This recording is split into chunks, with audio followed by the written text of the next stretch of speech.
Roller brushes are brushes used in different areas in many sectors. Roller brushes are used in many sectors such as carpet washing, engineering and machinery, textile, food, defense, electronics, animal husbandry, energy, medicine and cosmetics, agriculture and textile. It has uses such as dirt removal, positioning, drying, transport, polishing, surface wiping, classification, mounting, transportation, labeling, spreading, washing.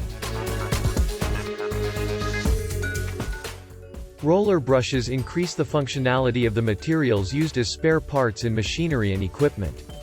Roller brushes vary in diameter, bristle, length and width according to the area to be used.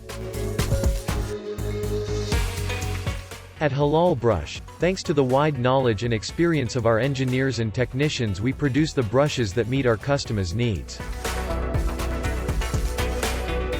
We produce nearly 3,000 models of brushes, from standard brush types to specially designed brushes.